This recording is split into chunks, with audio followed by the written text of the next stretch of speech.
Bienvenue sur Fréquence Jeune Nation, l'émission qui porte la voix d'une jeunesse enracinée, lucide et prête à tout reconstruire.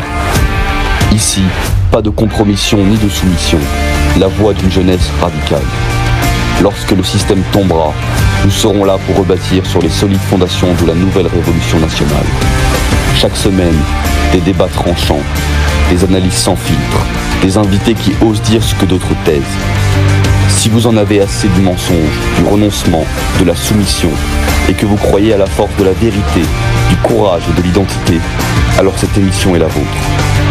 Fréquence Jeune Nation, c'est plus qu'une radio, c'est un point de ralliement. Connectez-vous, montez le son et entrez dans la lutte. Amis nationalistes, bienvenue dans cette nouvelle émission de Fréquence Jeune Nation, l'émission des jeunes nationalistes. Pour ce 7e épisode de la saison 1, seront présents Bruce. Salut Bruce. Bonjour les amis, bonjour à tous nos auditeurs. Cédric. Bonsoir Bob, bonsoir Bruce, bonsoir à tous nos camarades qui sont à l'écoute. Koba. Salut Koba. Bonsoir à tous les camarades et à tous les auditeurs nationalistes. Et moi-même Bob, c'est ma première. J'étais pour l'instant dans la technique et me voici avec vous dans l'émission. Dans cette 7e émission, nous allons aborder l'état du gouvernement. Nous allons passer aussi par Saint-Étienne et l'agression du jeune royaliste par la vermine antifasciste. Et pour terminer, restez bien avec nous jusqu'à la fin parce que le sujet est énorme et de fond. Chat contrôle, euro numérique et voir comment rester hors du système. Comment s'en sortir de tout ce que nous prépare l'oligarchie au niveau de la cybernétique et de la surveillance. On commence par le gouvernement, les amis ? Oui, parlons du gouvernement, même si plus le temps passe, plus on a l'impression que c'est une option obsolète, une notion obsolète. On a l'impression qu'on n'a pas besoin de gouvernement, que c'est accessoire, on ne sait jamais qui. Demandez à vos concitoyens dans la rue régulièrement qui est Premier ministre, qui est ministre de l'Intérieur, qui est ministre de la Justice. Très peu arrivent à donner plus de 3 ou 4 ministres, puisque le gouvernement change de jour en jour. On a l'impression que c'est une option obsolète finalement, et c'est vrai que dans le cadre actuel d'une gouvernance mondiale, puisque c'est ça avec l'Union européenne, toutes les structures internationales et globalistes actuelles, on a vraiment l'impression que le gouvernement finalement n'est qu'une option qui est vieille. Finalement, on a l'impression que dans 30 ans, nous n'aurons plus de gouvernement, peut-être, ce qui n'est pas étonnant dans un pays gouverné par finalement le judaïsme politique et par une idéologie mondialiste. Voilà. Mais parlons quand même du gouvernement ou de l'absence de gouvernement actuellement. On peut dire qu'au moment où on enregistre cette émission, la France n'a pas de Premier ministre. La France n'a d'une part pas de Premier ministre, n'a pas de gouvernement. Je vais un peu paraphraser ce que disait Bruce, mais c'est vraiment une situation exceptionnelle. D'ailleurs, certains médias conventionnels, si j'ose dire, faisaient remarquer qu'on n'avait pas connu une situation comme ça depuis la fin de la 4e République, donc juste avant finalement que De Gaulle Charles soit appelé à la direction de l'État. Ce qui est amusant, c'est qu'effectivement, depuis pas mal d'années maintenant, les gens ne sont pas capables de donner un ministre, même le Premier ministre, que j'appellerais plutôt le premier sinistre, ne sont pas capables de donner son prénom ou son nom, ou alors d'un jour à l'autre, forcément, comme ça a changé, ils se trompent. Et ce qui est amusant de voir, c'est que nous, en tant que nationalistes, nous avons une vision un peu à la fois catastrophée et amusée de la situation. Mais il faut voir la réaction de nos compatriotes qui ne sont pas politisés. Ils n'arrivent plus du tout à suivre. Ils sont consternés, dégoûtés des agissements de nos politiques, si on peut les appeler comme ça, parce que finalement c'est juste des querelles de récréation. C'est vraiment une situation. Une situation exceptionnelle. Moi, ça me fait sourire. Vous savez, il y a Roger Nimier qui écrivait il me semble que c'était dans son ouvrage Les épées, son personnage principal, donc Sanders, est sur la Côte d'Azur. Donc c'est le début de la Seconde Guerre mondiale. Son personnage est sur la Côte d'Azur et il dit je bois des cocktails en regardant sombrer l'Europe. Moi, j'ai tendance à dire à certains amis, moi je bois l'anisette en regardant sombrer la République. Parce que finalement c'est ça. Il y a tout qui s'effondre, tout qui s'effondre. Et ce qui est formidable, c'est que les gens qui sont censés être les plus impliqués finalement dans cette situation, donc nos politiques, on a l'impression que pour eux, il y a pas de problème. Non, mais on a le temps, on va pouvoir voir, on va réfléchir. Là, cet après-midi, ils ont encore fait des réunions pas possibles à 14h30, 17h30, 18h, pour que finalement les principaux responsables de partis politiques ou d'assemblées, de groupes parlementaires, ça aussi, on pourra en parler du parlementarisme. Et finalement, pour qu'ils sortent, ils font des réunions de 4-5 heures et ils sortent et ils disent bon, bah, on n'a pas d'informations, on sait pas ce qu'on fait. Ah, bah, c'est bien, bah, des réunions de 5 heures où on n'est pas capable de prendre une décision. Moi, j'appelle ça un apéro, hein. J'appelle pas ça une réunion de travail, hein. Enfin, et encore, j'ai connu des apéros plus constructifs. Donc, c'est quand même. On peut comparer ça à un bateau qui est en train de couler, là, c'est fini, ils sont en train de prendre l'argenterie, partir avec et voir comment est-ce qu'ils peuvent s'en mettre plein les poches. Non, mais là c'est même plus le Titanic. Le Titanic c'était moins le foutoir que le. Je suis désolé, mais quand on regarde le journal quand on lit le journal de bord du commandant du Titanic, ça avait l'air d'être quand même beaucoup mieux organisé que la constitution d'un gouvernement à l'heure actuelle. C'est quand même vraiment dramatique. C'est vraiment dramatique. Mais quelque part, c'est pas surprenant finalement que tout s'écroule. Parce que ce qu'on disait hors antenne, c'est que de toute manière, un système qui est contre nature, il est voué à s'effondrer à cause de ses propres contradictions. Donc quelque part, que tout leur système dit démocratique, parlementaire, etc., se casse la gueule une fois de plus, mais c'est même pas surprenant. Quand je vous le disais, déjà pendant la 4e République, on a connu une crise pareille.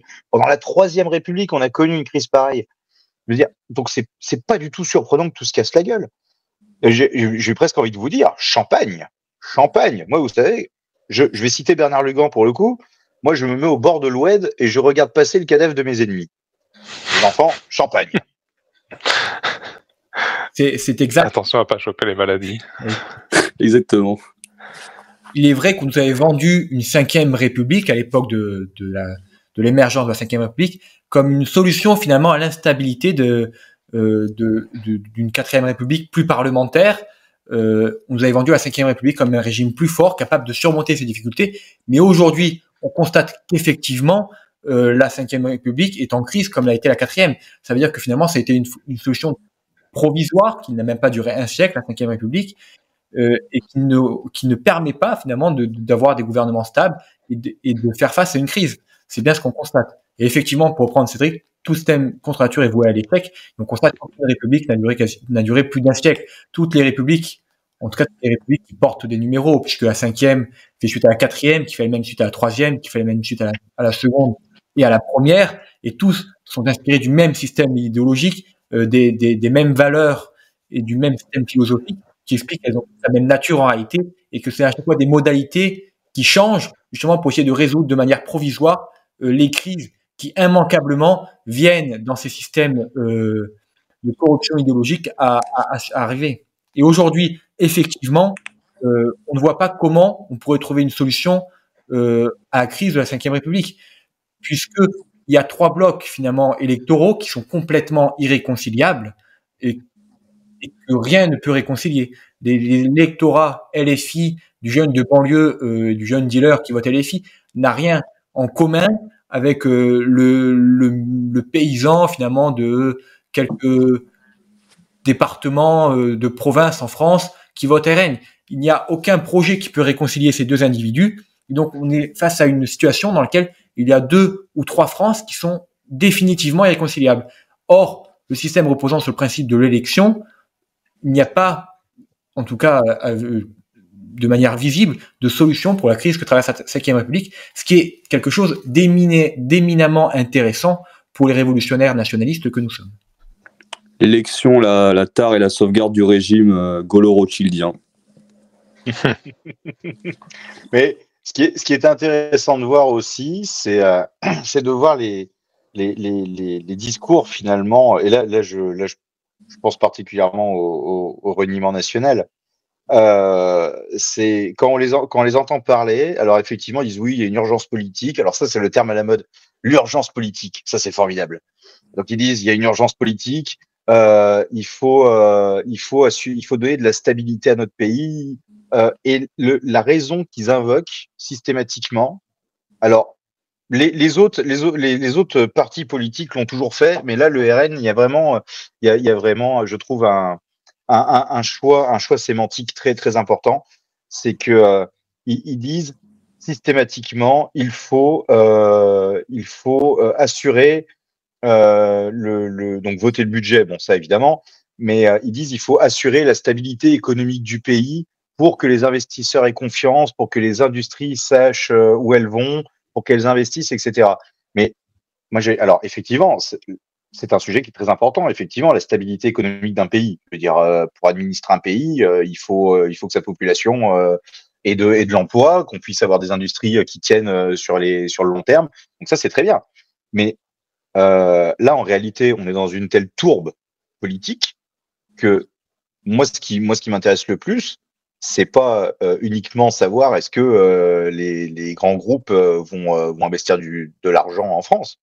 Moi, ce qui m'intéresse de savoir, c'est la situation dans laquelle sont les Français, dans laquelle se retrouvent les Français, et la stabilité qu'on va donner aux Français dans la globalité de leur vie.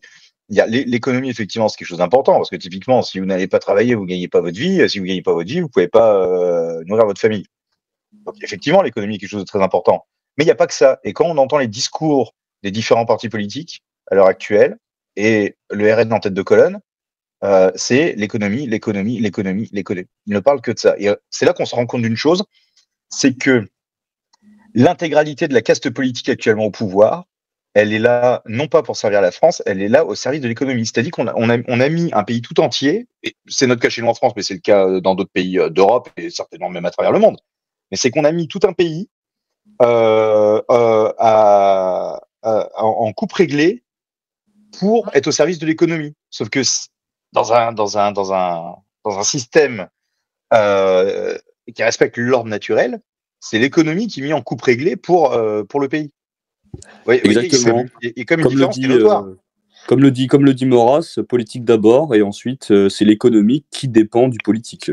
Exactement. Mais on en revient toujours. Quand on aborde ces sujets-là, pour les comprendre, pour les dénoncer, il faut revenir aux fondamentaux.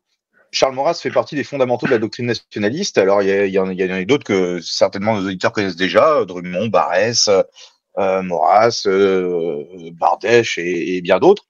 Mais effectivement, il faut revenir aux fondamentaux et tout bonnement, quand vous réfléchissez bien, en fait, il faut revenir juste à du bon sens. Voilà, il faut revenir à du bon sens. J'entendais un gars chez un client aujourd'hui qui disait, moi, je vais envoyer, vu qu'il trouve personne pour être premier ministre, je vais envoyer ma candidature. Ça pourra peut-être donner quelque chose de pertinent. Et là, il a rigolé. Enfin, les gars avec qui il était ont rigolé. Ils ont dit, bah, tu fais quoi comme première mesure si tu es Premier ministre? Et il a dit, je fais un putsch. Je fais un putsch, je prends les pleins pouvoirs. Et pourtant, c'était un gars que j'avais déjà croisé, mais qui n'était pas particulièrement radical, dirons-nous, révolutionnaire. Mais même lui, qui n'avait pas de doctrine politique de compétent, enfin d'intérêt particulier pour la politique, mais disait ouvertement que de toute manière, il fallait en finir avec le parlementarisme et qu'il fallait avoir un État autoritaire. Attention, autoritaire ne veut pas dire tyrannique, ce sont deux choses différentes, je le précise à nos auditeurs, mais qu'il fallait revenir donc à un État autoritaire pour remettre les choses dans l'ordre, remettre, comme on dit, l'église au milieu du village, et que le pays reparte sur les bons rails.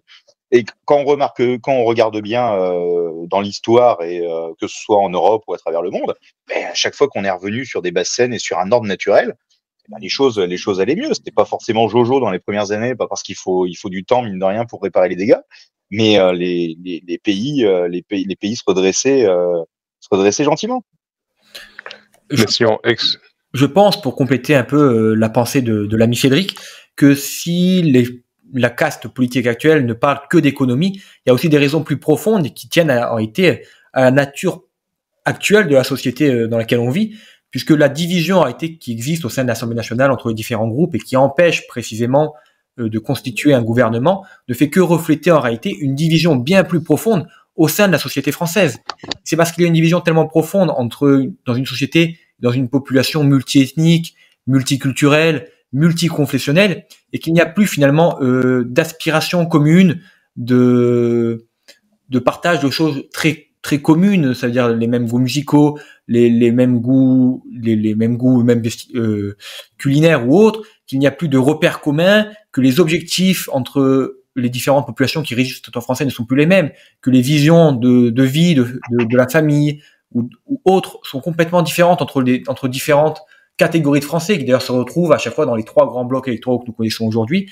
C'est parce qu'il n'y a finalement plus de projet commun, qu'il est impossible de réunir sur des thèmes politiques la société, et que le seul critère commun, finalement, c'est un critère économique. C'est pour ça que je pense aussi que au RN, comme dans tous les autres partis, il n'est question plus d'économie. C'est aussi une des raisons qui explique cela, je pense. Et bien sûr, on arrive à un système complètement antinaturel où ce n'est plus le capital qui est au service de l'économie et l'économie qui est au service du peuple, mais où on a inversé finalement complètement le système. L'unité du peuple par le pouvoir d'achat. Exactement. Et c'est tout à fait possible. C'est plus un peuple, c'est par action où il existe des prisons et des gendarmes. C'est cela en réalité. Et donc le critère commun à cette société par action, un peu, si on a envie de dire, c'est le pouvoir d'achat.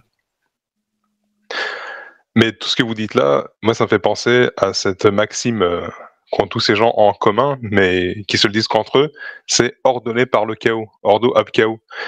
Et c'est en inversant toutes les valeurs naturelles que nous en arrivons à ce que les peuples soient au service de l'économie, de la finance.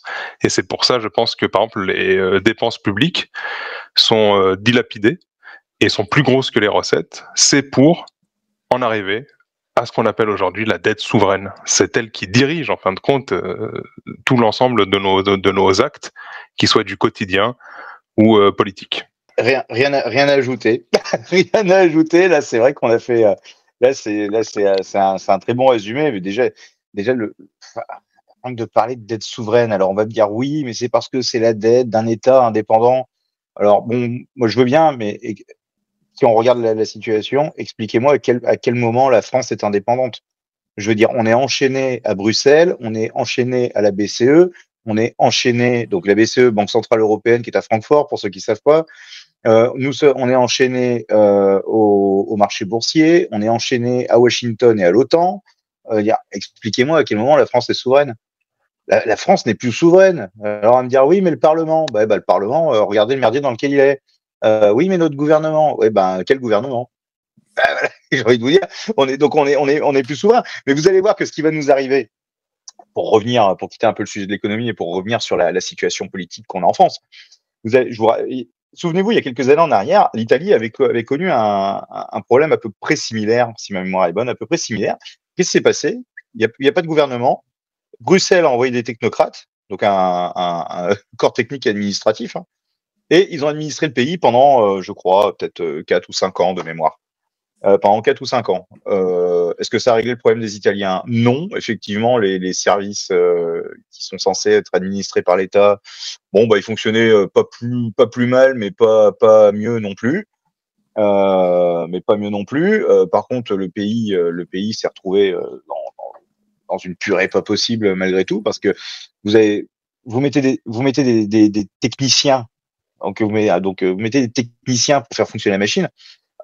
Oui, ils vont vous la faire tourner parce qu'ils savent les rouages, ils savent les mécanismes, donc ils vont vous la faire fonctionner. Mais par contre, il va pas y avoir de grandes décisions qui vont être prises et qui vont animer toute la nation pendant 25 ans. Donc finalement, le pays, l'Italie a pris beaucoup de retard, et qu'on vienne pas me bassiner en me disant oui, Giorgia Meloni a redressé l'Italie. Non, c'est bon, ça on va arrêter. C'est un sketch pas possible, ça aussi. Giorgia Meloni, à mon avis, elle aurait mieux fait de rester dans sa cuisine, celle-là, faire des pâtes. Elle nous aurait foutu la paix. Mais je dis ça, je la connais pas. Elle est peut-être très sympathique, hein, mais elle fait peut-être très bien les pâtes au demeurant. Mais voilà. Et en France, typiquement, c'est à mon avis, à un moment donné, on va se retrouver avec une connerie pareille. On va se retrouver avec un gouvernement technique qui va assurer le fonctionnement de la machine, qui va resserrer 3 boulons quand ça manquera de se péter la gueule, mais comme le font nos gouvernants depuis 40, 50, 60 ans. Et voilà, mais le pays va s'enfoncer encore plus. Si vraiment, je reviens sur ce que je disais en filigrane tout à l'heure, mais si vraiment on veut redresser ce pays, déjà, les institutions de la République, tous les fonds, les institutions de la République, Parlement, Assemblée, machin, faut tout dégager.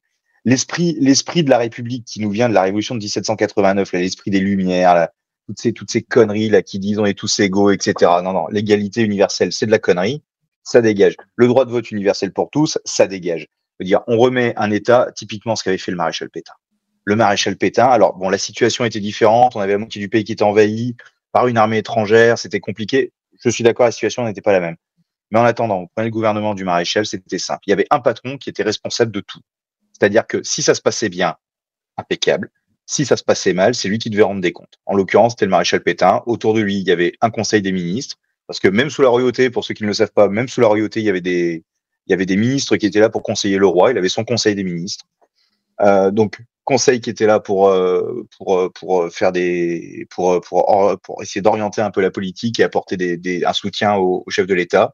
Et après, il y avait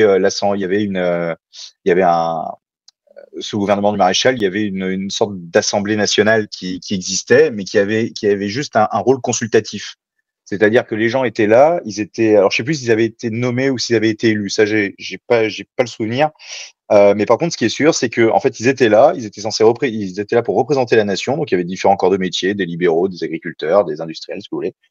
Et en fait, voilà, quand il y avait une idée de projet de loi, c'était le gouvernement du maréchal, le maréchal arrivant, en disant voilà, on envisage telle chose, travaillez là-dessus, vous nous faites un rapport et on verra ce qu'on fait.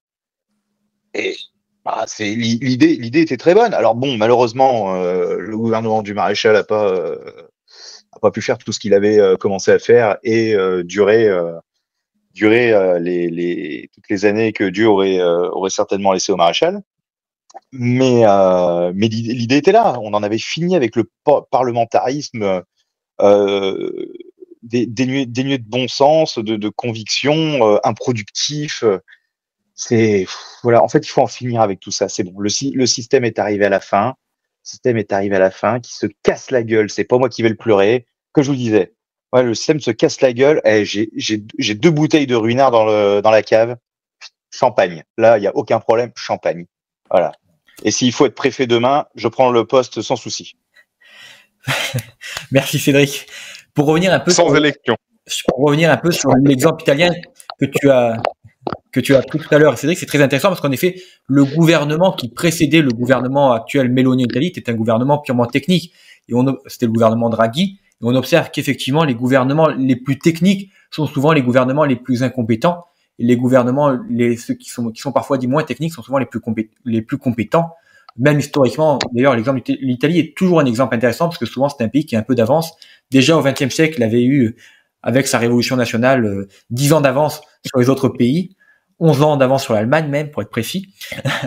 Et donc c'est un gouvernement qui a souvent de l'avance. Et d'ailleurs, historiquement, si on prend, parce qu'on a beaucoup de problèmes de finances et finalement les gouvernements chutent aussi sur ces questions de loi de finances régulièrement. Donc moi, j'aime bien souvent citer un exemple, c'est le cas de la République sociale italienne, ça veut dire dans le nord de l'Italie entre 1943 et 1945, le gouvernement fasciste qui était pourtant acculé à cause de la guerre, qui subissait une pression terrible de la part de l'envahisseur dans tout le sud de l'Italie, puisqu'il n'était présent que dans le nord et qui subissait aussi en réalité une pression de la part de son propre allié allemand, avait pourtant réussi en 1945 à rendre les finances avec un bilan positif, c'est-à-dire qu'il n'y avait aucune dette et qu'il y avait même de l'argent encore dans les caisses alors qu'il était en guerre et que le gouvernement récemment installé dans le sud de l'Italie était déjà au bout de 2 ans complètement endetté. Et d'ailleurs, le ministre des Finances est très peu connu, il est très peu étudié puisqu'on préfère, ou les universitaires préfèrent actuellement lorsqu'ils étudient le cas de la République sociale italienne, plus vulgairement appelée République de Salo, ils préfèrent se concentrer sur les aspects militaires ou plus politiques et se concentrent pas forcément sur les aspects justement financiers ou législatifs de cette période. Mais le ministre de l'époque qui était dans cette Italie, Domenico Pellegrini Gianpietro, était en réalité un ancien militaire qui avait été décoré de la médaille de la valeur militaire. C'était un avocat, c'était un juriste de formation et effectivement c'était aussi un philosophe du fascisme puisqu'il a écrit un livre qui s'appelait Aspects historiques et spirituels du fascisme, livre qui n'a pas été traduit en français je crois, mais qui illustrait en réalité un livre de philosophie politique générale. Et on a bien vu que techniquement c'est lui pourtant qui a maintenu les finances à flot, dans une situation particulièrement compliquée. Donc on voit bien que les gouvernements les plus politiques, qui sont à la fois autoritaires et populaires, sont aussi les plus compétents techniquement, et que les soi-disant gouvernements techniques, comme on a eu avec Draghi en Italie, sont souvent les plus incompétents sur le plan technique, précisément puisque il faut prendre des décisions politiques pour être compétent.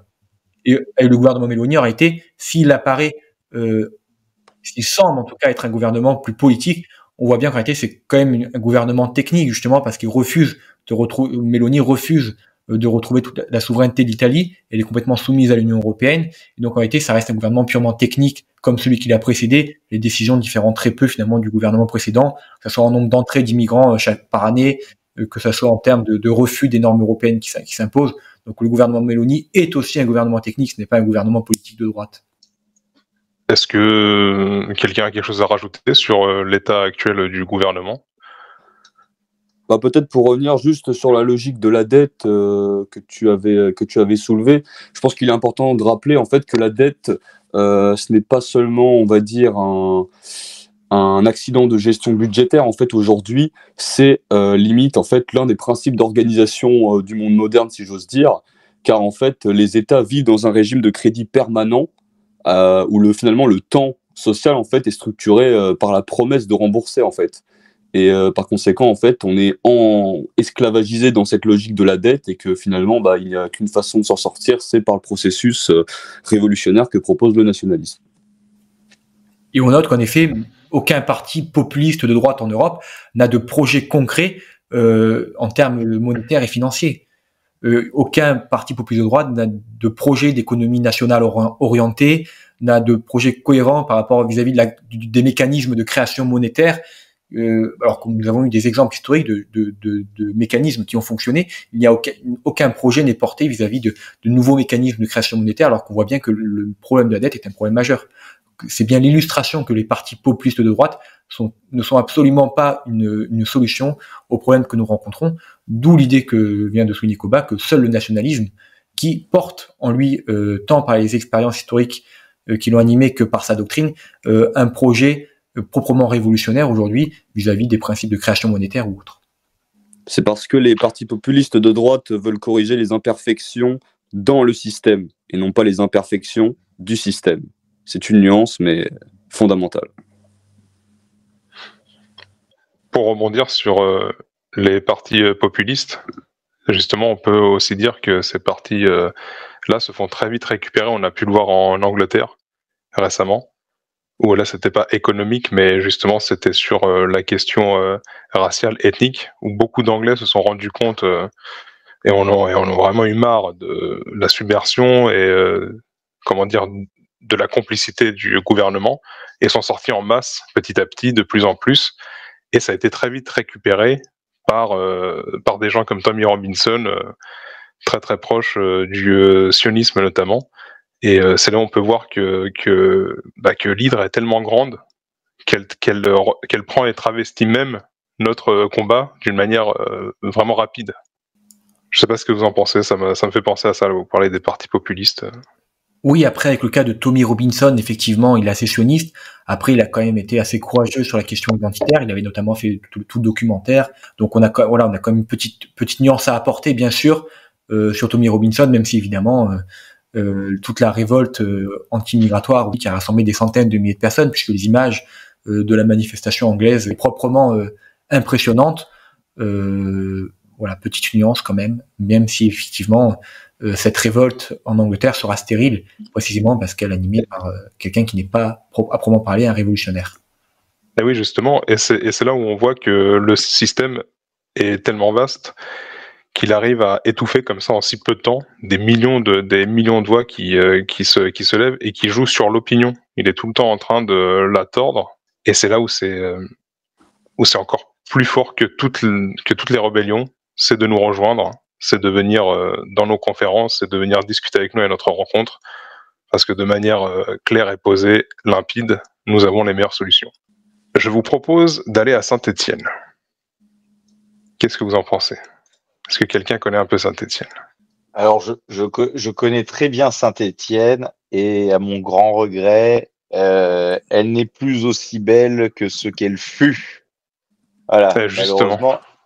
Malheureusement, Saint-Étienne fait partie de ces villes de France qui ont été totalement désertées par l'industrie, par les ouvriers, par sa paysannerie alentour, et pour être remplacées par des racailles diverses. Messieurs, nous allons à Saint-Étienne. Nous sommes le jeudi 2 octobre. Il est 8h du matin. Un militant de l'Action française finit de faire sa toilette, donc chez lui, et il vit sa vie tranquillement. Et à ce moment-là, tôt le matin, quelqu'un sonne à sa porte et se fait passer pour un livreur. L'homme méfiant entrouvre la porte, et c'est à ce moment-là que la vermine antifasciste s'engouffre dans l'appartement, tabasse le militant nationaliste et saccage son appartement. Cette agression, on peut dire ce fait divers, qui n'en est pas un, n'est relayé par aucun média. J'ai fait ma petite recherche dès que j'ai appris pour cette attaque, très très lâche, parce qu'ils étaient 4 ou 5 apparemment, et aucun média subventionné ne fait mention de cette attaque, rien. Il y a juste quelques médias comme Boulevard Voltaire qui en parlent, ou F de Souche, mais alors personne d'autre. Alors, qu'est-ce qui se passe dans notre pays? Est-ce que la couleur politique permet ce genre de choses? Si on est un antifa, comme il se dénomme, est-ce qu'on a le droit à la violence politique? La question se pose, et beaucoup d'autres questions se posent sur cette agression lâche. On en est là aujourd'hui, en tout cas. La violence politique, faut pas oublier une chose, c'est qu'elle a toujours existé. Si on prend juste le cas de la France au siècle dernier, donc au XXe siècle, je veux dire, dans les années 30, quand la Troisième République connaît de grosses crises politiques, il y a eu des affrontements très très sérieux entre des mouvements patriotes nationalistes et les jeunes mouvements communistes ou de gauche radicale. Vous avez eu ensuite dans les années, il y a eu les années 40 avec la guerre, ça c'est une chose.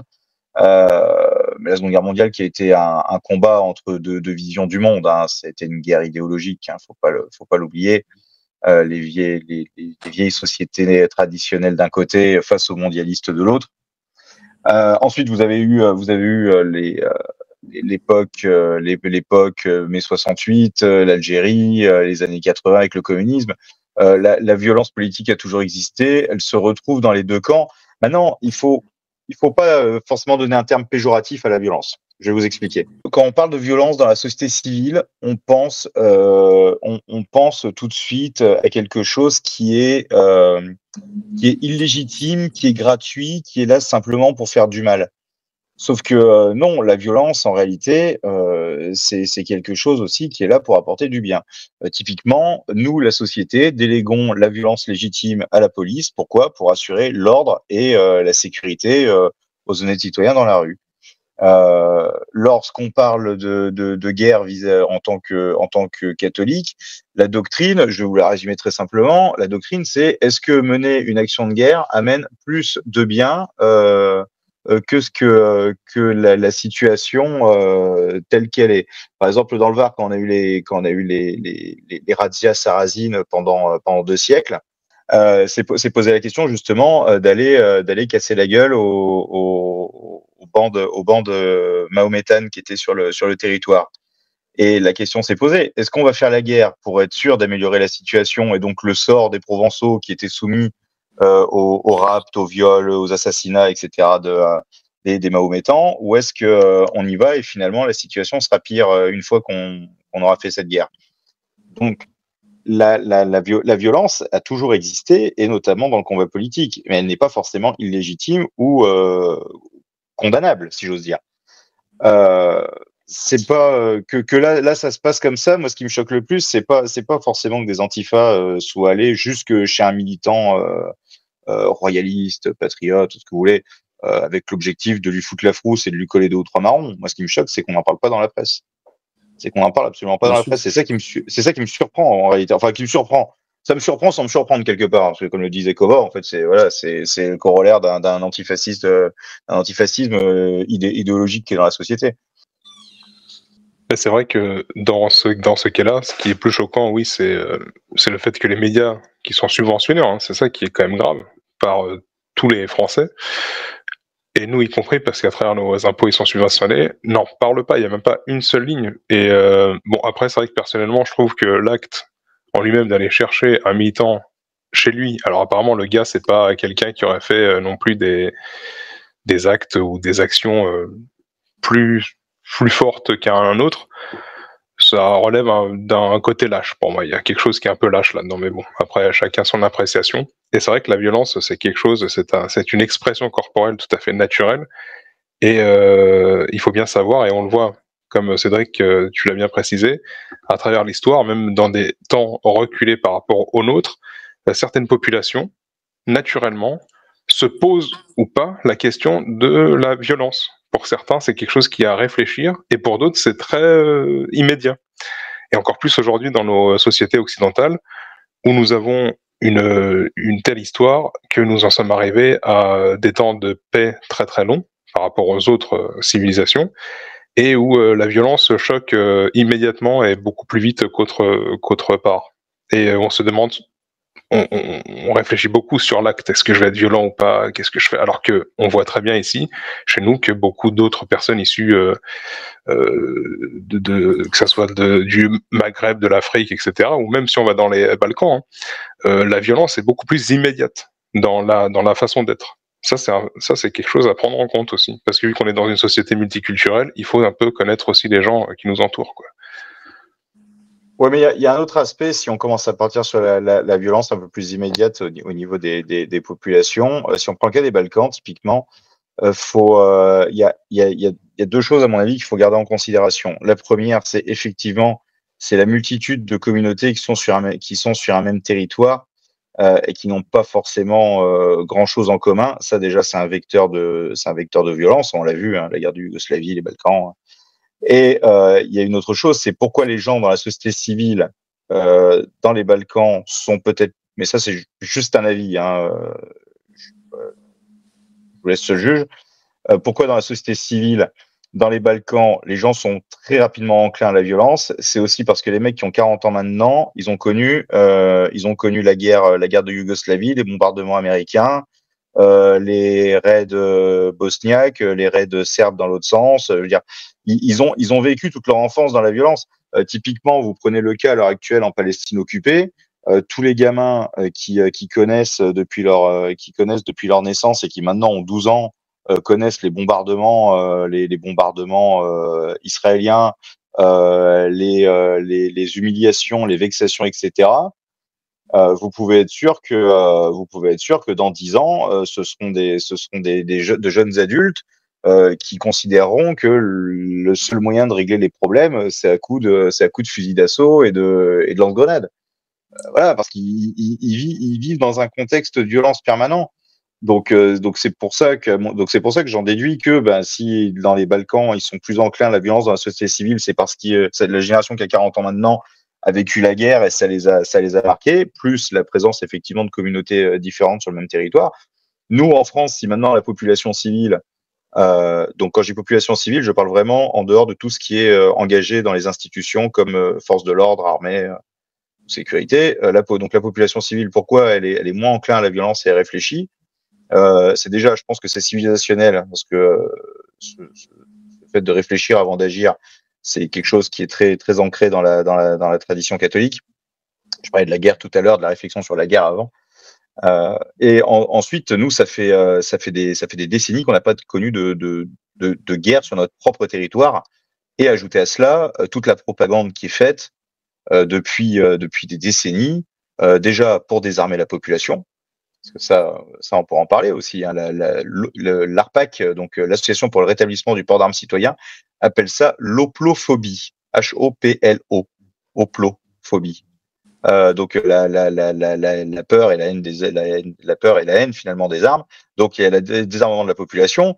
Et en plus de ça, vous rajoutez le fait que dès que vous usez de la violence de manière légitime pour vous défendre, pour défendre votre propriété, pour défendre les vôtres, et que vous cassez la gueule celui qui vous agresse, parce que l'objectif c'est quand même de neutraliser la menace, et vous vous retrouvez devant le procureur, le juge, etc.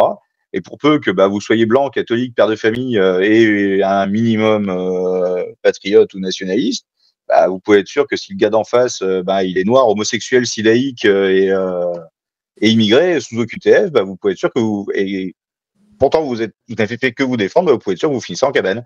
Et que l'autre, bon, bah, on lui remettra une médaille, la nationalité française, la Légion d'honneur, et quand il mourra, on le mettra au Panthéon avec avec tout un tas d'autres rappeurs qu'on a mis là-bas. Et voilà, c'est un monde, ouais, le monde est sans dessus-dessous, qu'est-ce que vous voulez que je vous dise? Moi, au bout d'un moment, je veux dire, je suis plein, je constate, je constate tout simplement. Est-ce qu'on n'a pas un peu une impression comme le Berlin d'une certaine époque où justement il y a les rouges qui sont très virulents et de l'autre côté les fascistes qui sont quand même beaucoup plus réfléchis et qui vont à un moment donné peut-être donner une réponse, mais en tout cas pour l'instant essayer de comprendre. Disons que n'étant pas au pouvoir, c'est évident qu'il faut être beaucoup plus prudent, puisque la moindre agression d'un des nôtres sur un des leurs fera évidemment beaucoup plus de bruit médiatiquement et sera beaucoup plus sévèrement réprimé au niveau pénal. C'est une évidence. On voit également, pour reprendre une affaire un peu similaire, mais avec plus d'importance et qui pour le coup a fait un peu plus de bruit, une affaire similaire à l'agression de ce militant, c'est l'affaire de cette députée européenne qui s'appelle Ilara Salif, qui a été élue au Parlement européen en 2024 et qui avait participé, dont on pense qu'elle avait participé à une agression quand même à coups de marteau en février 2023 en Hongrie contre des militants nationalistes hongrois. De Légio Hungaria, je crois, de mémoire, lors d'un hommage pour la journée de l'honneur. C'est une commémoration nationaliste en Hongrie, et donc cette femme avait participé effectivement au massacre à coups de marteau de personnes. Je crois que d'ailleurs dans les personnes massacrées, il y en avait qui étaient même pas militantes également, parce qu'il y avait eu des confusions. Et donc cette femme s'est vue par le Parlement européen refuser de lever son immunité. Ça veut dire qu'on refuse de la condamner au niveau pénal parce qu'elle est députée européenne, et en réalité, la plupart des partis ont refusé de lever son immunité européenne. Donc elle est protégée véritablement par le pouvoir. On voit bien qu'on ne peut pas la condamner. Et effectivement, pour revenir, c'est une députée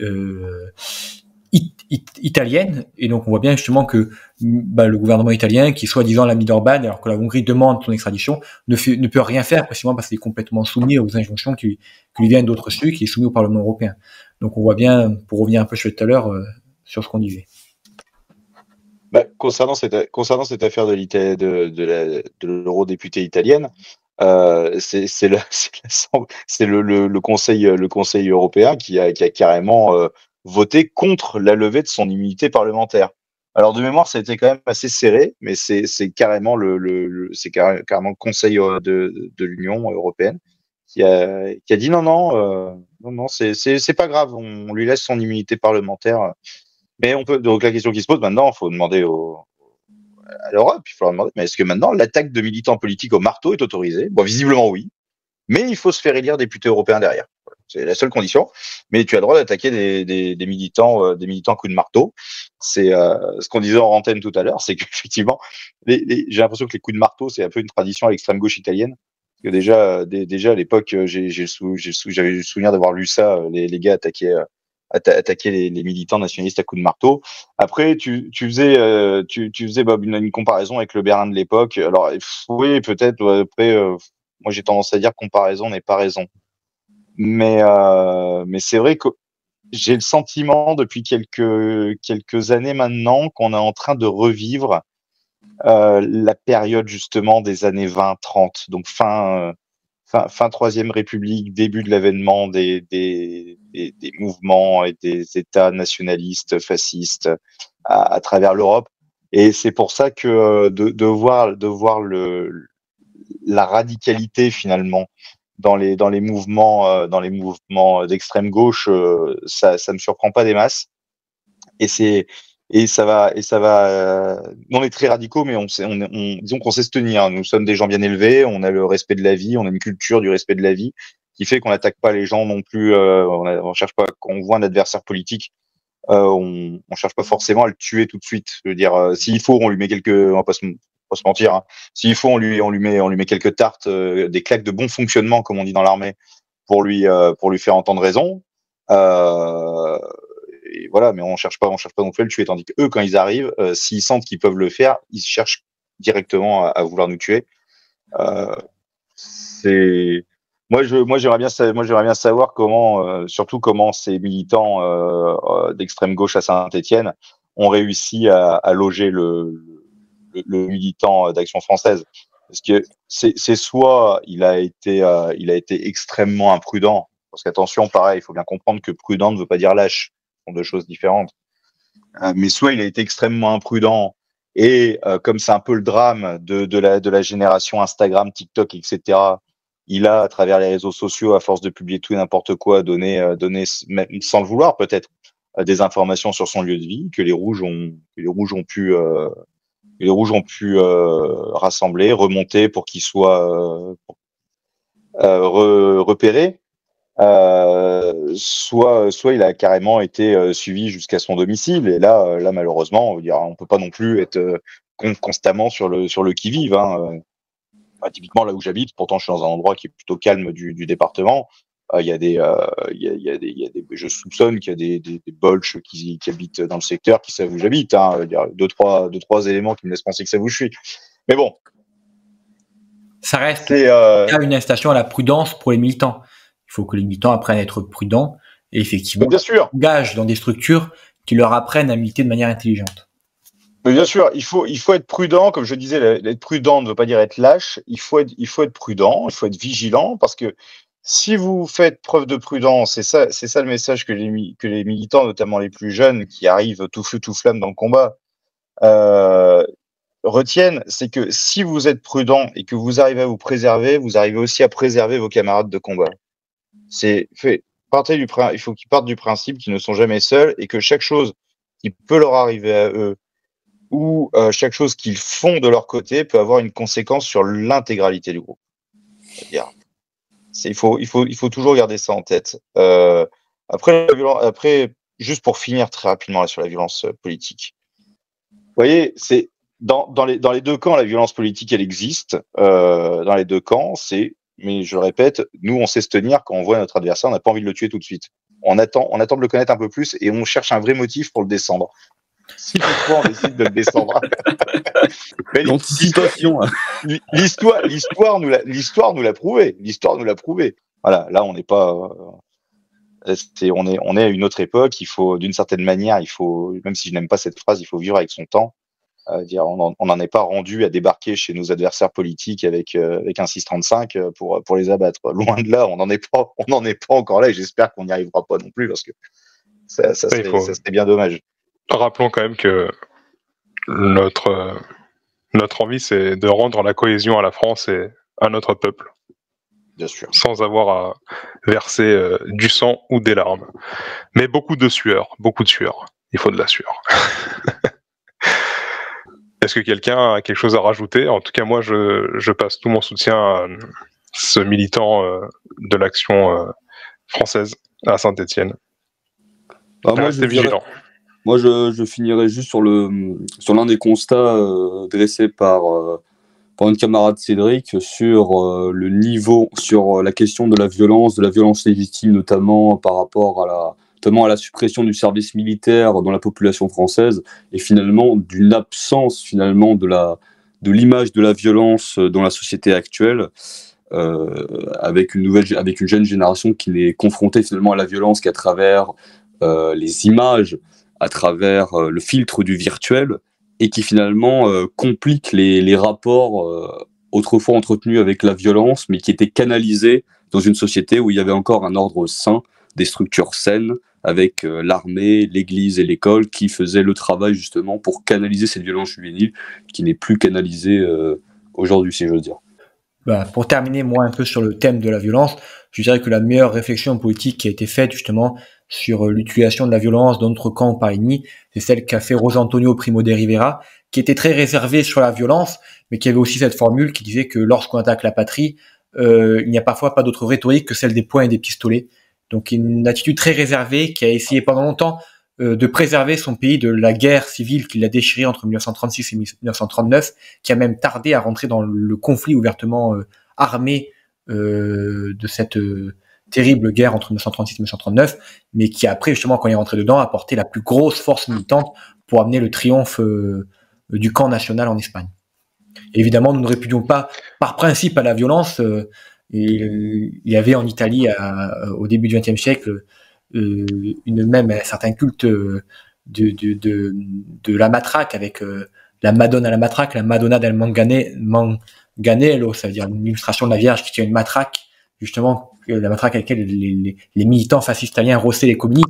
Mais bien évidemment, pour reprendre ce que disait Koba, c'était un contexte où ils sortaient de la guerre, donc c'était des personnes formées à la violence, habituées à la violence, alors que nous, militants nationalistes, même si nous pouvons avoir une certaine radicalité, même un certain entraînement physique, sommes complètement, n'avons pas cette formation à la violence, à part à travers les réseaux sociaux, et donc il faut inviter les militants nationalistes à être extrêmement prudents dans l'usage qu'ils peuvent faire de la violence, fût-elle légitime, puisque pour le système, elle sera toujours illégitime, puisque nous sommes du mauvais côté de l'histoire pour eux.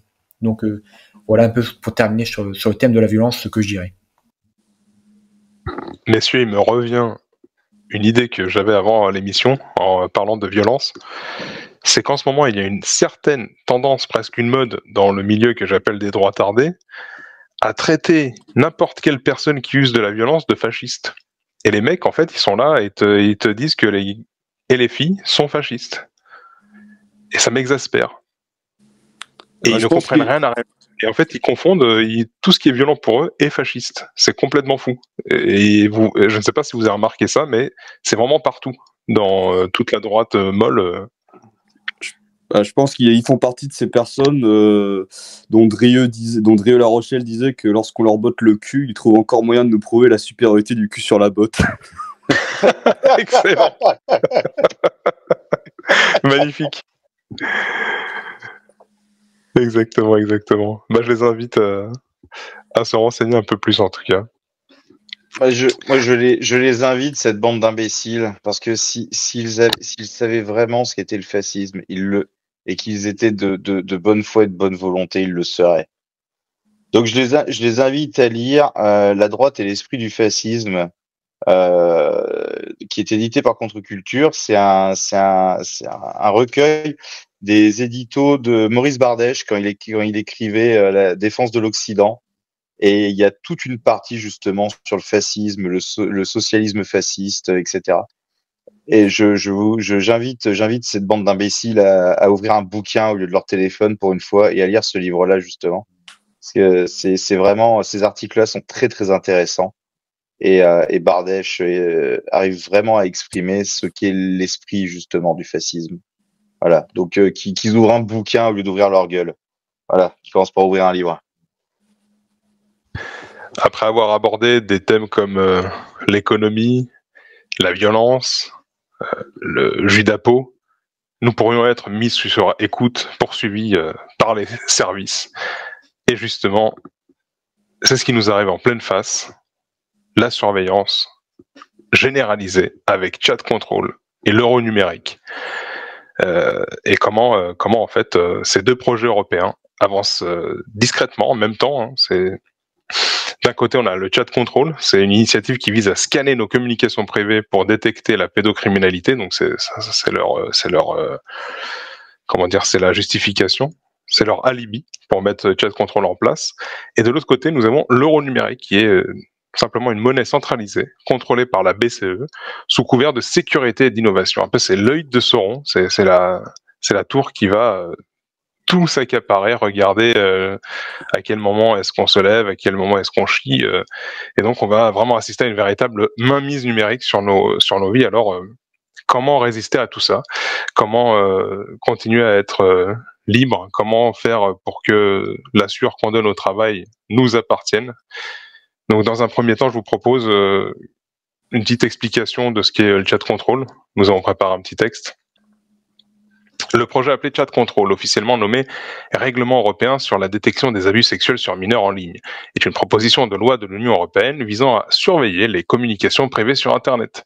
Sous prétexte de protéger les enfants contre la pédocriminalité, ce texte permettrait à la Commission européenne d'imposer aux plateformes comme WhatsApp, Telegram, Signal, Messenger, etc., enfin tout ce qu'on utilise au jour le jour, ou encore les messageries intégrées aux jeux vidéo. Ça va donc vraiment sur tout le spectre de la communication numérique, de scanner automatiquement tous les messages, images, vidéos et emails des utilisateurs. Autrement dit, c'est une surveillance de masse, rendue obligatoire, même sur les conversations chiffrées de bout en bout.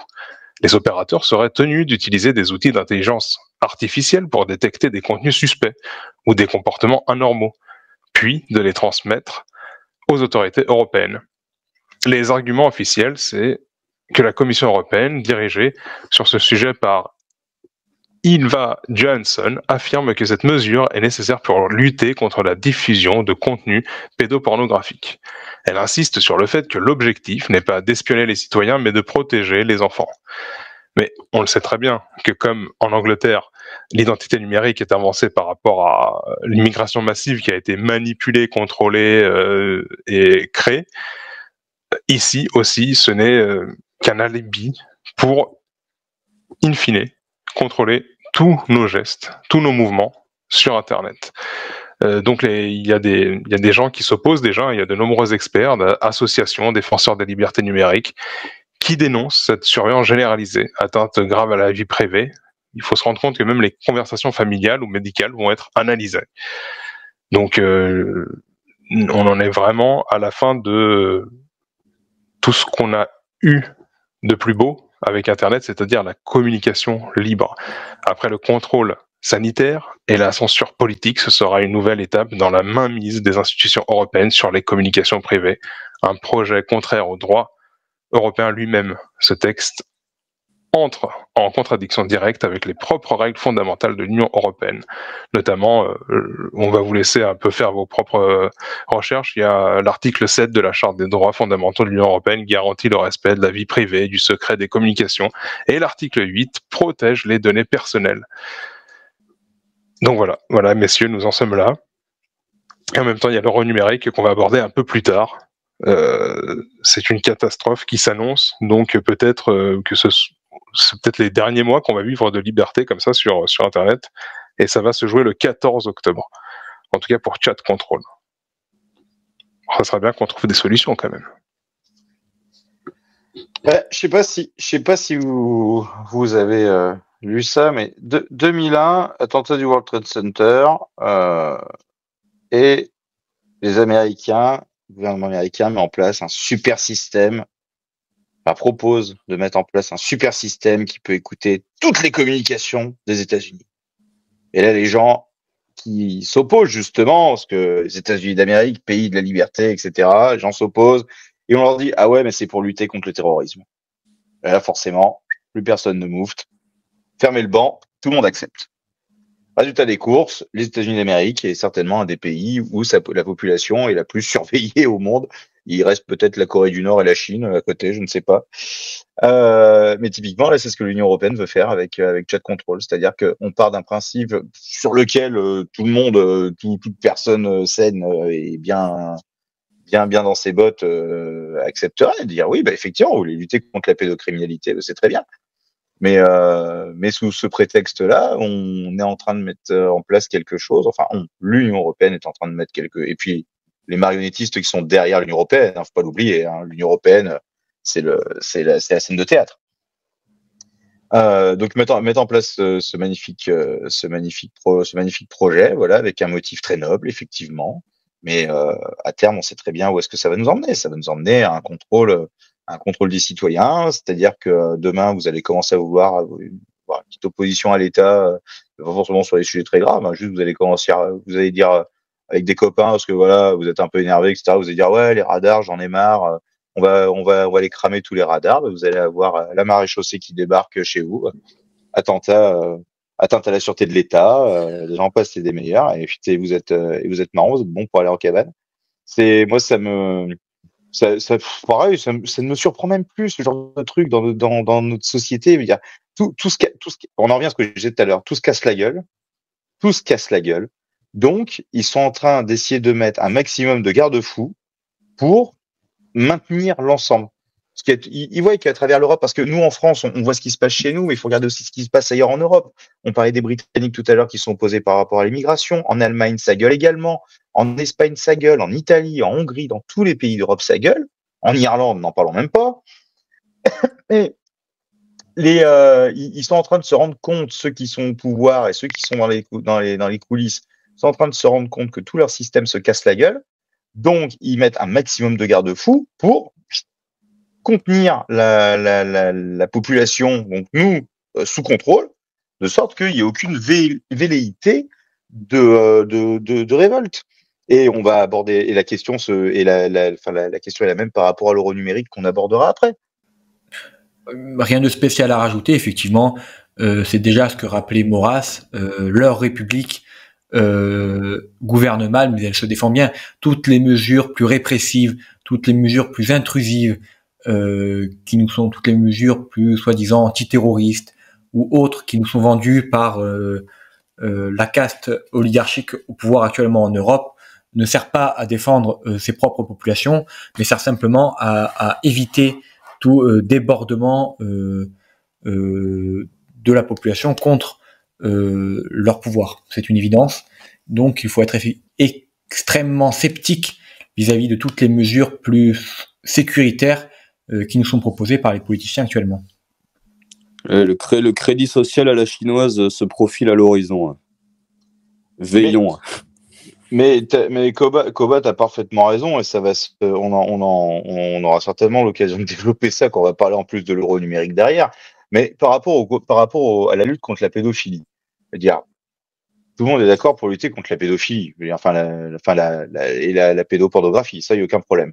Mais déjà, il faut savoir une chose. Même si on avait le système le plus sécurisé du monde, sur le plan informatique pour, s'attaquer à ce sujet et essayer de le combattre, on n'arriverait pas à empêcher qu'il y ait malgré tout des drames qui se produisent. Je veux dire, vous pouvez avoir vous prenez votre bagnole, vous allez sur la route, vous conduisez le plus respectueusement du monde vis-à-vis du code de la route, prudemment, etc.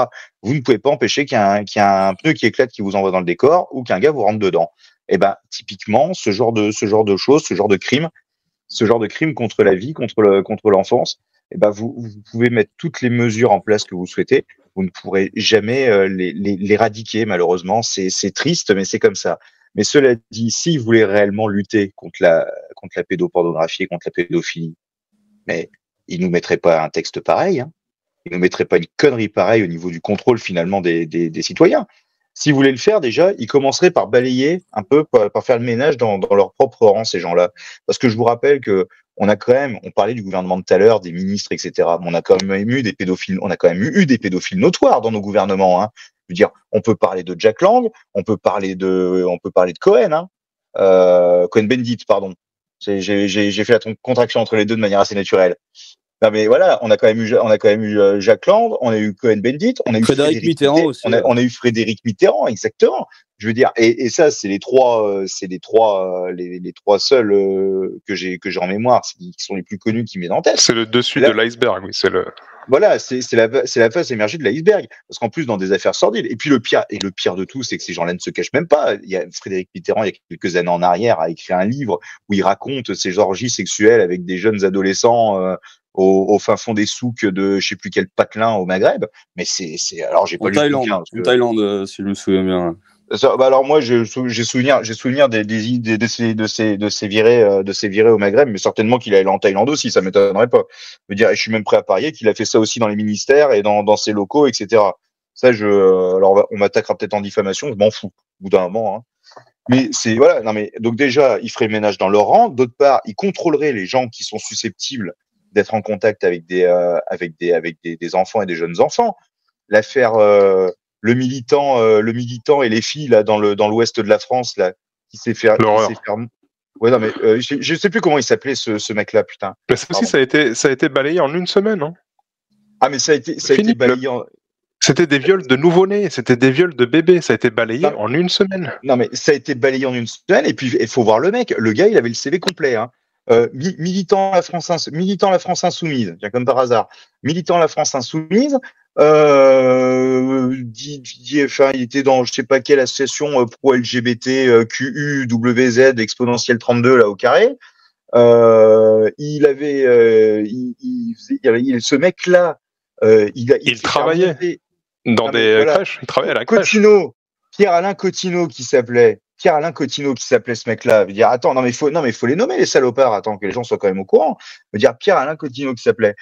C'est ce gars-là, il a été remonté quand même, si ma mémoire est bonne. C'était les services hollandais qui faisaient une enquête chez eux sur des réseaux pédocriminels. Via le dark web, ils sont remontés jusqu'à un mec chez nous en France dans l'Ouest, donc Pierre-Alain Cotineau en l'occurrence.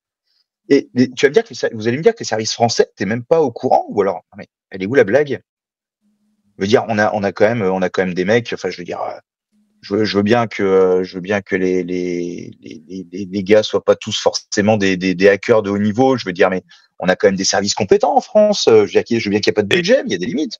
Et en plus de ça, là, on est sur une affaire de réseau. C'est pas un mec isolé. Et exactement. Une affaire de réseau avec des commandes, avec des actes de barbarie. On est sur quelque chose d'immonde. Et comme je le répète encore, l'affaire a été balayée en quelques jours. On n'en parle même plus aujourd'hui, alors que le pays aurait dû se lever pour ça, comme pour l'affaire Svendorf, par exemple. Mais bien sûr.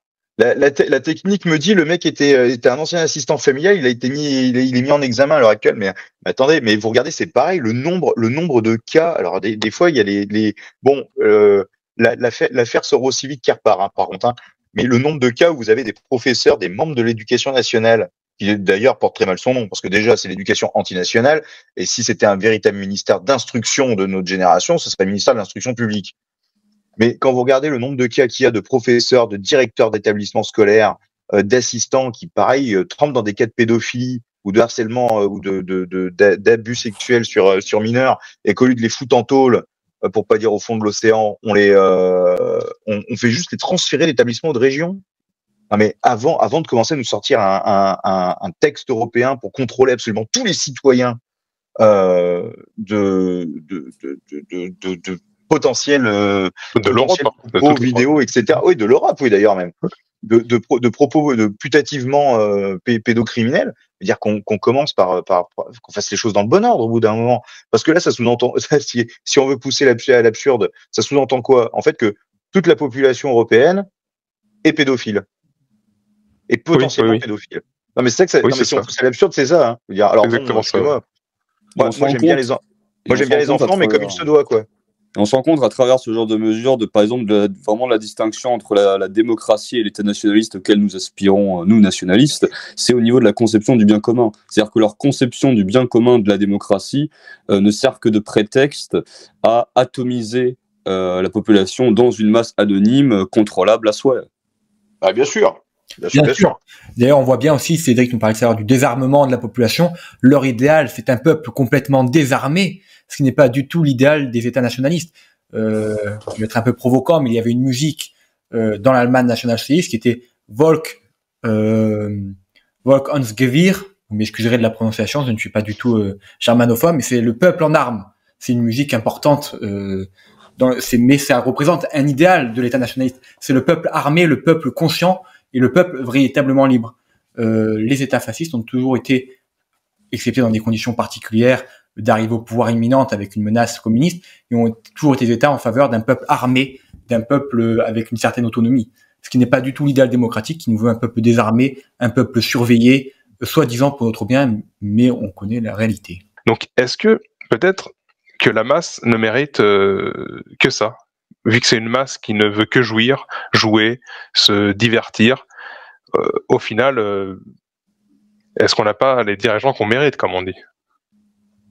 C'est-à-dire que effectivement, ça c'est une réflexion en tant que militant nationaliste, c'est une réflexion que je me suis faite souvent. Je me suis dit, mais en même temps, est-ce que ces gens-là, donc mes compatriotes en l'occurrence, ne méritent pas finalement le sort qui nous arrive? Je veux dire, au bout d'un moment, je veux dire, mais nous militants nationalistes, nous avons une foi profonde en nos compatriotes, parce que nous savons que nos compatriotes, même si à l'heure actuelle ils sont dans l'hérésie, ils sont perdus, ils peuvent paraître totalement désœuvrés, ils sont les descendants de cette vieille race française qui a combattu, qui a su se relever, qui a su créer, qui a su qui a su surmonter les épreuves.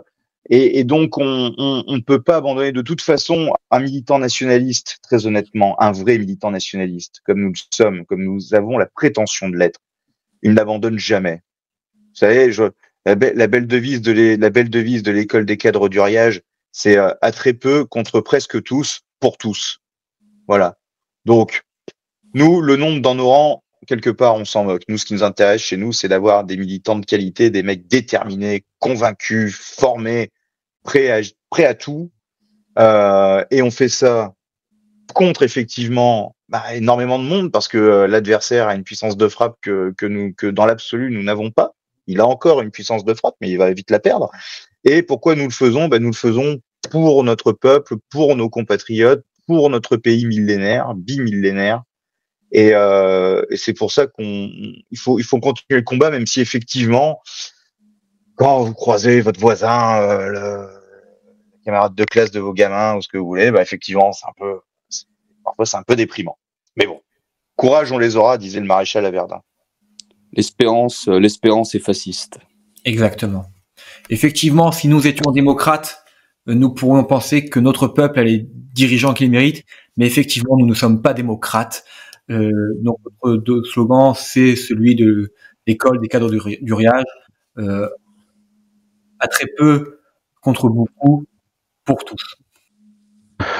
Pour en revenir au réseau pédocriminel qui est donc la Libye de l'Union européenne pour nous contrôler tous, il faut quand même bien savoir que sur le dark web existe depuis des années de véritables productions pornographiques, pédopornographiques, c'est-à-dire que les mecs là ils viennent nous faire chier avec ça, alors qu'à côté ils pourraient avec les polices du monde, Interpol ou je ne sais quelle connerie, aller vraiment faire des chasses à des organisations et des réseaux plus que structurés. Et non, là, ils se foutent de notre gueule en nous disant qu'on est tous potentiellement pédophiles, on va vous surveiller. C'est pour le bien de vos enfants. Enfin, c'est n'importe quoi. Et je parle de dark web parce que je pense que dans un futur très très proche, nous n'aurons plus que cette solution pour utiliser Internet. Parce que pour ceux qui nous écoutent, le web, les applications qui sont dessus ne sont qu'une toute petite partie de l'Internet. Ce qu'on appelle le dark web, il n'y a rien de très mystique là-dedans, c'est juste la plus grosse partie de l'Internet qui n'est pas utilisée. C'est un effort supplémentaire à développer. Il faut utiliser d'autres systèmes d'exploitation pour être vraiment tranquille. Et nous pourrons, je pense, demain, et donc ça rejoint aussi notre façon d'être, avec plus d'efforts, par nous-mêmes, construire de véritables réseaux de communication pour continuer à faire ce que l'on fait aujourd'hui et d'une manière encore plus forte, parce qu'on n'utilisera pas les outils de l'ennemi, parce qu'aujourd'hui, quoi qu'il en soit, nous utilisons toujours des applications qui ne sont pas de notre bord, quoi. Les PDG, c'est pas des gars de chez nous, quoi. Donc je pense que c'est un mal pour un bien, et nous avons beaucoup à construire là-dessus. Qu'est-ce que vous en pensez ? Effectivement, il serait temps que nos militants apprennent à utiliser des logiciels libres, à se mettre à des systèmes d'exploitation libre, à se former sur ce genre de choses parfois. Effectivement, on se rend compte lorsqu'on est militant nationaliste que l'Internet n'est pas absolument libre. Par exemple, si certains militants qui nous écoutent certainement lisent parfois démocratie participative, on sait bien qu'on ne peut pas accéder toujours à démocratie participative parce que c'est bloqué, le site est bloqué, donc il faut passer soit par des VPN, soit par en effet le dark web pour accéder au site démocratie participative. Demain, ça pourrait être le cas du site Jeune Nation, par exemple, s'ils décident de le bloquer. Donc on ne sait jamais ce qui peut arriver, évidemment. Nous faisons davantage face à la persécution, donc nous envisageons davantage tous ces mécanismes. Il faut vraiment penser à l'avance. Il n'est pas étonnant finalement que le peuple ne prévoit pas tout ça, comme l'euro numérique. Hier, c'était quelque chose de complotiste d'y penser. Aujourd'hui, on en parle plus ouvertement, y compris dans les médias. Donc évidemment, il faut prendre de l'avance sur ces choses-là et ne pas se dire que c'est uniquement des sujets qui concernent les complotistes. Non, c'est des réalités qui demain peuvent arriver. Passons à l'euro numérique. L'euro numérique, un peu dans la même veine que Chat Control, mais en encore plus large, parce que là, ça va carrément toucher à notre économie, à notre argent. Hein. Aujourd'hui, on parle d'un projet dont on ne mesure pas encore les conséquences, mais qui pourrait bien changer notre rapport à la liberté. Un projet technocratique porté par la Banque Centrale Européenne, la BCE, au nom du progrès et de la modernité. Ce projet, c'est l'euro numérique. On nous le présente comme une innovation, une simplification, une réponse à l'ère digitale. Mais derrière le discours officiel se cache un bouleversement silencieux, celui d'un contrôle intégral de la monnaie et donc de nos vies. L'euro numérique, c'est une version électronique de l'euro, émise directement par la Banque Centrale Européenne. Fini les billets, fini les pièces. Votre argent existera uniquement dans une application officielle, sous forme de données. En fin de compte, aujourd'hui, c'est vrai que la carte de crédit, on pourrait se dire, c'est la même chose, mais non. Chaque transaction, chaque achat, chaque transfert sera automatiquement enregistré. Officiellement, c'est pour plus de sécurité, plus de transparence, moins de fraude. Mais concrètement, c'est la fin de l'anonymat dans les paiements. Imaginez un instant une monnaie programmable. Un argent que l'État ou la Banque centrale pourrait limiter, bloquer ou conditionner, ou même y mettre une date de péremption, donc fini les économies. Un gouvernement pourrait, au nom de l'écologie, vous empêcher, par exemple, d'acheter plus de carburant, au nom de la santé, restreindre votre consommation de viande, et au nom de la morale, couper vos comptes si vos opinions dérangent, ce qui est déjà le cas. On a déjà vu beaucoup de militants avoir leur accès refusé à la banque. C'est cela, la puissance d'une monnaie numérique centralisée, la possibilité de tout contrôler. On nous dit que les espèces resteront, mais chacun sait ce que valent ses promesses. Lorsque tout sera digital, l'argent liquide disparaîtra, et avec lui, le dernier espace de liberté économique. L'euro numérique, ce n'est pas une modernisation, c'est une mise sous tutelle de nos transactions. Une mainmise technocratique sur nos vies, et peut-être la fin de la souveraineté individuelle. Sous prétexte de progrès, on installe peu à peu les outils d'un contrôle total. Alors, posons-nous la question. Voulons-nous vraiment d'un monde où chaque euro dépensé doit être autorisé ?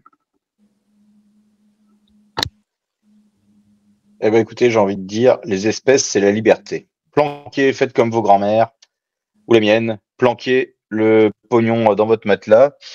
L'euro numérique, oui, effectivement, c'est quelque chose qui va être fait à nouveau pour contraindre les Européens, pour contraindre le monde blanc, pour contraindre la population, l'empêcher de se révolter. C'est toujours la même chose. C'est toujours la même chose. Ouais, ça me fait penser au précédent avec le Québec lors de la mobilisation des convois de la liberté au Canada, lors de la lutte contre les restrictions sanitaires sous le gouvernement Justin Trudeau. Le gouvernement avait gelé les comptes bancaires des manifestants et des donateurs, c'est-à-dire que des personnes qui avaient simplement fait des dons via des plateformes comme GoFundMe par exemple pouvaient voir leur accès à leur argent restreint, et cela préfigure en cela et donne un avant-goût à ce que pourra être l'euro numérique à l'avenir, c'est-à-dire un système bancaire centralisé qui peut facilement devenir un outil de répression politique via les moyens monétaires. Exactement, ce n'est pas du tout du complotisme ou autre, c'est une réalité expérimentée au Québec et au Canada, donc il faut en avoir conscience tout simplement. Je pense qu'il faut penser aux solutions, et notamment ce que j'avais proposé entre nous en off, c'est d'utiliser des applications prêtes à l'emploi, décentralisées. Et ça, c'est super efficace. Il y en a une qui marche hyper bien, c'est Xportal. Je vous mettra peut-être un petit lien ou quoi. Enfin, je vous invite à vous renseigner là-dessus. Pas besoin de s'y connaître en crypto-monnaie, pas besoin d'acheter de crypto-monnaie, c'est pas ça l'idée, là on n'est pas là-dedans du tout. C'est juste en fait une application qui est super bien foutue, vous l'installez, vous avez tout là-dessus, c'est un petit porte-monnaie, et en fait vous pouvez d'ores et déjà échanger vos euros contre de la crypto et payer avec, voilà, et tout simplement, ou payer un artisan avec qui l'accepte, etc. Et plus on utilise une monnaie, plus elle a de la valeur, et notamment celle-là qui est le GLD, est utilisée, acceptée chez Monoprix, acceptée chez Audi, Mercedes, etc. Donc il y a plein de solutions, parce que je pense que ça on pourra pas y échapper, donc il faut penser aux solutions. De toute façon, ce qu'il faut pas oublier, c'est que déjà le système bancaire est fait pour qu'on n'ait pas accès à notre argent. Déjà, mais disons que voilà, l'arrivée de l'euro numérique, c'est un pas de plus finalement pour la soumission des populations, en touchant justement aux fruits de leur travail. Donc, est-ce qu'on arrivera plus tard à une crypto-monnaie? quelque chose qui soit généralisé au niveau des sociétés, peut-être, je ne sais, je ne suis pas devin. Mais ce qui est certain, c'est que, comme la République, hein, l'euro a été fondé sur un non-sens, et elle finira par s'effondrer sous le poids de ses contradictions comme monnaie, que sous le poids de ses contradictions, tout simplement. Messieurs, nous avons fait le tour des sujets que nous devions aborder.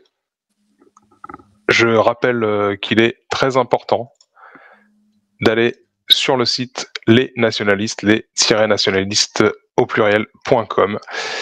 Comme vous le savez, au mois de septembre dernier, le Haut Conseil nationaliste a décidé de former le Front nationaliste, parce que nous pensons qu'il peut se profiler des élections législatives.